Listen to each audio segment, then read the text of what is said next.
గాలిలో యోగా అదెలాగా? పూర్తి వివరాలకు చదవండి రేపటి సాక్షి దినపత్రిక. కూల్చివేతలపై ప్రభుత్వానికి స్టేటస్ రిపోర్టు ఇచ్చింది హైడ్రా. ఇప్పటి వరకు 18 చోట్ల కూల్చివేతలు జరిపినట్లు తెలిపింది. కేంద్ర మాజీ మంత్రి ఎంఎం పల్లరాజు, నాగార్జున, సునీల్ రెడ్డి, రత్నాకరరాజు, కావేరీ సీడ్స్ యజమాని భాస్కరరావు, ప్రో కబడ్డీ యజమాని అనుపమకు చెందిన కట్టడాలను కూల్చివేసినట్లు ప్రభుత్వానికి నివేదిక ఇచ్చారు హైడ్రా అధికారులు. చెరువులను ఆనుకుని ఉన్న 43 ఎకరాలు కట్టడాలను తొలగించినట్లు తెలిపారు.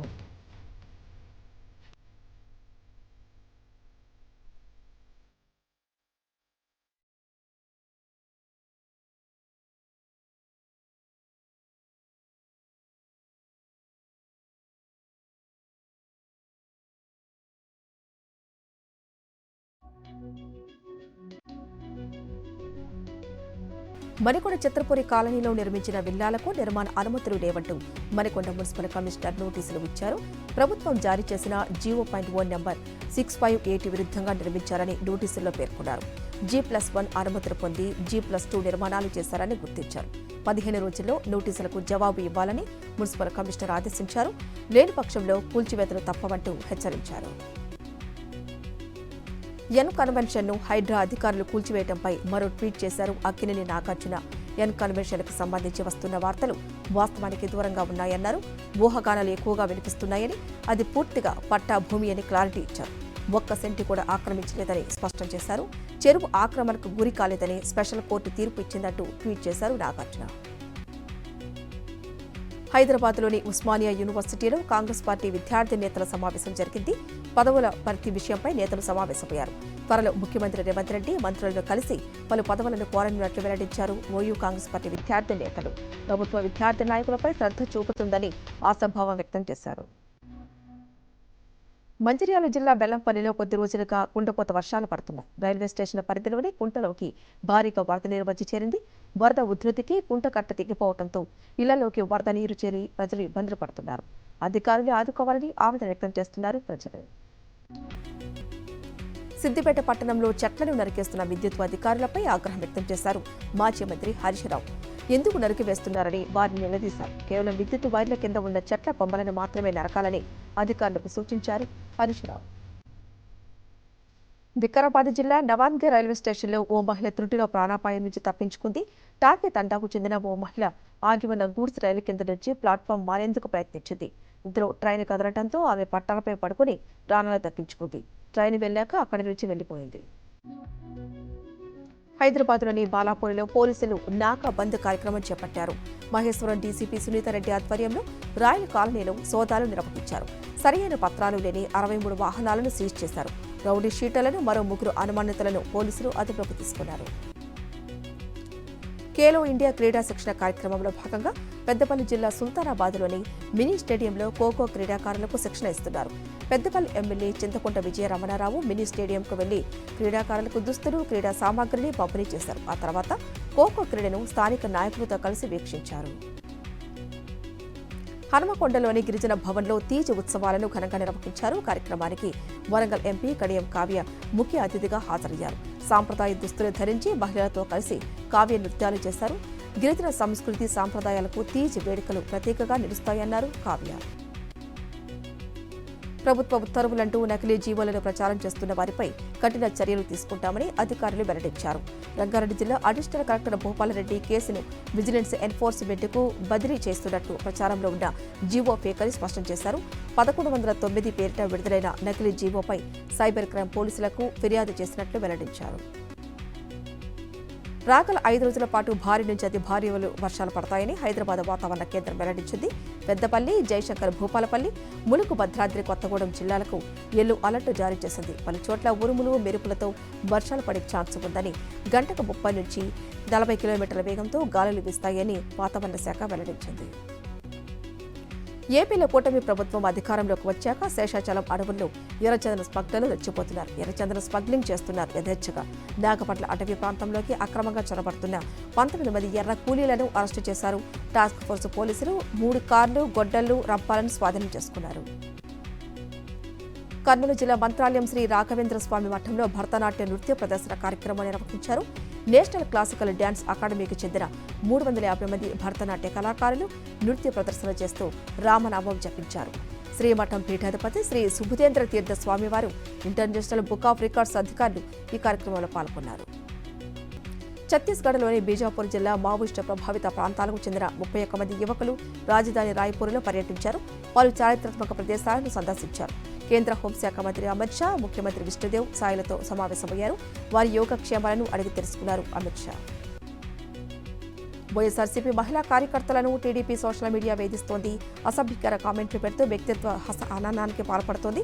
వేధింపులపై విజయవాడ సైబర్ క్రైమ్ పోలీసులకు బాధిత మహిళ సుచిత్ర ఫిర్యాదు చేశారు. సోషల్ మీడియాలో తనపై అసభ్యంగా పోస్టులు పెడుతున్నారని టీడీపీ ఫిర్యాదులు పేర్కొన్నారు. అత్యాచారం చేస్తామని బెదిరిస్తున్నారంటూ ఆవేదన వ్యక్తం చేశారు బాధితురాలు సుచిత్ర. పార్వతీపురం మండ్యం జిల్లా జియ్యమ్మ వలసలో డెంగ్యూ కేసులు విపరీతంగా నమోదవుతున్నాయి. బట్ల భద్రలో డెంగ్యూతో మరణించిన వారి కుటుంబాలను మాజీ డిప్యూటీ సీఎం పుష్ప శ్రీవాణి పరామర్శించారు. వారికి అండగా ఉంటామని హామీ ఇచ్చారు. కేసులు పెరిగిపోతున్న అధికారులు నిర్లక్ష్యంగా వ్యవహరించడంపై ఆగ్రహం వ్యక్తం చేశారు. విజయవాడలోని జగన్నాథ మందిరంలో ఇస్కాన్ ఆధ్వర్యంలో శ్రీకృష్ణాష్టమి వేడుకలను ఘనంగా నిర్వహించారు. జగన్నాథ మందిరం ప్రాంగణంలో శ్రీకృష్ణుడు నడయాడిన బృందావనం సెట్ను ఏర్పాటు చేసి రాధాకృష్ణులకు ఓంజల్ సేవ నిర్వహించారు. ఆ తర్వాత నిర్వహించిన ఉట్టి మహోత్సవంలో పెద్ద ఎత్తున యువకులు ఉత్సాహంగా పాల్గొన్నారు.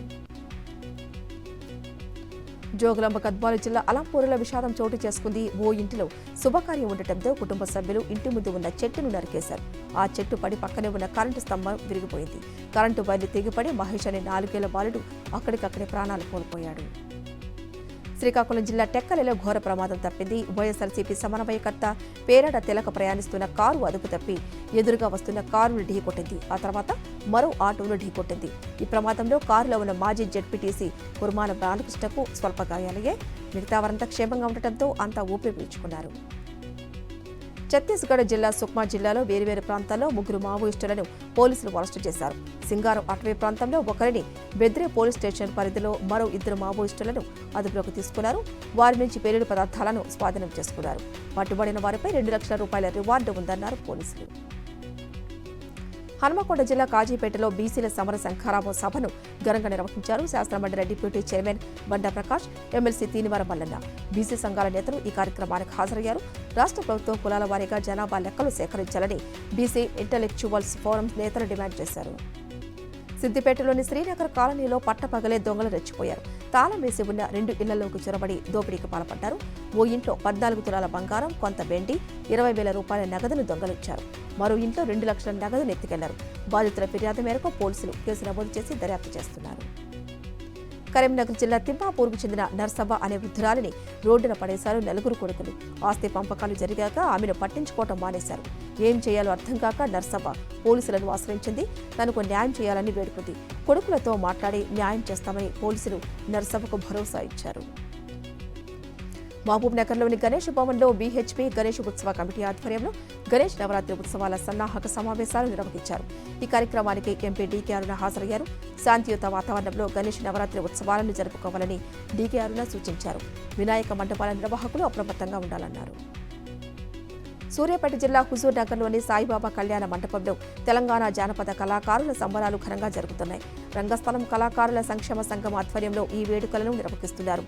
కళాకారులు ప్రదర్శించిన తెలంగాణ బోనాల జాతర, బతుకమ్మ జాతరల నృత్య ప్రదర్శనలు ప్రేక్షకులను ఆకట్టుకున్నాయి. విజయనగరం జిల్లా రాజంలో భారీ అగ్ని ప్రమాదం జరిగింది. పెనుబాక వద్ద సీతారామ ఆయిల్ ఇండస్ట్రీలో అగ్నికీలలు ఎగిసిపడటంతో కార్మికులు పరుగులు తీశారు. సమాచారం మేరకు ఫైర్ సిబ్బంది ఘటనా స్థలానికి చేరుకుని మంటలను అదుపు చేశారు. గోడౌన్లోని ముడిసరుకు మొత్తం మంటల్లో కాలిపోయింది. ప్రాణాపాయం తప్పడంతో అంతా ఊపిరి పీల్చుకున్నారు. రష్యాకు చెందిన వ్యోమగామి సెర్గీ కోర్సకోవ్ స్పేస్ కిడ్జ్ ఇండియా ప్రతినిధులతో సమావేశమయ్యారు డిప్యూటీ సీఎం పవన్ కళ్యాణ్. ఇప్పటి వరకు వారు చేసిన పరిశోధనలు, తయారు చేసిన శాటిలైట్ల గురించి పవన్ కళ్యాణ్కు వివరించారు. అతి చిన్న శాటిలైట్ డిప్లాయర్ను పవన్కు చూపించి దాని పనితనం గురించి వెల్లడించారు. రంగారెడ్డి జిల్లా రాజేంద్ర నగర్లో భారీగా డ్రగ్స్ స్వాధీనం చేసుకున్నారు పోలీసులు. నైజీరియాకు చెందిన మహిళ నుంచి డ్రగ్స్ సీజ్ చేశారు. 50 గ్రాముల ఎంఎండిఏ, 25 గ్రాముల కోకైన్ స్వాధీనం చేసుకున్నారు. వీటిని బెంగళూరు నుంచి హైదరాబాద్కు తరలిస్తున్నట్లు గుర్తించారు. అయితే ఈ ముఠాను నైజీరియా మహిళ పట్టుబడిగా మరో 4 పరారీలో ఉన్నట్లు పోలీసులు తెలిపారు. పల్నాడు జిల్లా నరసరావుపేటలో గుట్టు చప్పుడు కాకుండా గంజాయి విక్రయిస్తున్న ముఠాను పోలీసులు అరెస్టు చేశారు. 2 మహిళలను అదుపులోకి తీసుకున్నారు. వారి నుంచి 10 కిలోల గంజాయి, 62,000 నగదు, 3 ఫోన్లను స్వాధీనం చేసుకున్నారు. నిందితులు విశాఖపట్నం నుంచి గంజాయి తీసుకువచ్చి విక్రయిస్తున్నట్లు పోలీసులు గుర్తించారు. మహబూబాబాద్ జిల్లా తొర్రూరులోని ఎస్బీఐ బ్యాంకులో విద్యుత్ షార్ట్ సర్క్యూట్తో 6 కంప్యూటర్లు కీలక పాత్రలు కాలిపోయాయి. బ్యాంకు మొత్తం పొగ కమ్ముకుంది. వెంటనే బ్యాంకు సిబ్బంది ఫైర్ స్టేషన్కు సమాచారం అందించారు. ఫైర్ సిబ్బంది సంఘటనా స్థలానికి చేరుకొని మంటలను అదుపులోకి తీసుకొచ్చారు. కర్నూలు జిల్లా మంత్రాలయంకు చెందిన సూక్ష్మ కళాకారిణి నలిన అద్భుతమైన ప్రతిభను కనబరిచింది. శ్రీకృష్ణాష్టమి జన్మదిన వేడుకలను పురస్కరించుకొని పెన్సిల్పై 1 సెంటీమీటర్ పొడవు, 8 మిల్లీమీటర్ల వెడల్పుతో కృష్ణుడి చిత్రాన్ని గీసింది. పెన్సిల్పై కృష్ణుడి చిత్రాన్ని గీసేందుకు 4 గంటల సమయం పట్టిందని నలిన చెప్పింది. ప్రియుడు మోసం చేశాడని ప్రియురాలు ఆందోళనకు దిగిన ఘటన పెద్దపల్లి జిల్లాలో జరిగింది. పెద్దపేటకు చెందిన దాసరి సౌమ్య, జక్కుల శివకుమారులు 4 ఏళ్లుగా ప్రేమించుకుంటున్నారు. ఇద్దరు పెళ్లి చేసుకుందామని నిర్ణయించుకున్నారు. 10 రోజులుగా శివకుమార్ తప్పించుకుని తిరుగుతూ ఉండటంతో సౌమ్య అతని ఇంటి ముందు న్యాయ పోరాటానికి దిగింది. సూర్యాపేట జిల్లా నెమ్మికలలో ఘనంగా దండు మైసమ్మ తల్లి దేవస్థానం మొదటి వార్షికోత్సవ ఉత్సవాలను నిర్వహించారు. పెద్ద ఎత్తున భక్తులు తరలివచ్చి అమ్మవారికి బోనాలు సమర్పించి మొక్కులు చెల్లించుకున్నారు. ఎమ్మెల్యే జగదీష్ రెడ్డి అమ్మవారిని దర్శించుకుని ప్రత్యేక పూజలు చేశారు. భక్తులు ఇబ్బందులు కలగకుండా ఆలయ అధికారులు కట్టుదిట్టమైన ఏర్పాటు చేశారు. ఏపీలో కూటమి సర్కారు అధికారంలోకి వచ్చాక ప్రజలకు ఇసుక ఇబ్బందులు తప్పటం లేదు. గుంటూరు జిల్లా తుళ్లూరులో ఇసుక కోసం జనం కొట్టుకుంటున్నారు. ఇసుక రీచ్ దగ్గర ఉన్న కౌంటర్ను ఇప్పుడు తుళ్లూరు ఎంఆర్ఓ కార్యాలయం వద్ద ఏర్పాటు చేశారు అధికారులు. దీంతో ఇసుక కావాల్సిన వారంతా ఒక్కసారిగా రావడంతో కార్యాలయం వద్ద తోపులాట జరిగింది. మహిళలపై నేరాలకు పాల్పడి వారిని ఉపేక్షించేది లేదని ప్రధాని మోడీ హెచ్చరించారు. కోల్కతా, బద్లాపూర్, అస్సాంలో జరిగిన నేరాలకు వ్యతిరేకంగా పెల్లుబికిన ప్రజా ఆగ్రహాన్ని మోదీ ప్రస్తావించారు. మహారాష్ట్రలోని జలగావులో జరిగిన లఖ్పతి దీదీ ప్రోగ్రాంలో పాల్గొన్న ప్రధాని మహిళల గౌరవాన్ని కాపాడాల్సిన బాధ్యత సమాజం, ప్రభుత్వాలపై ఉందన్నారు. నేరాలకు పాల్పడే వారి కోసం కఠిన చట్టాలను రూపొందిస్తామని స్పష్టం చేశారు.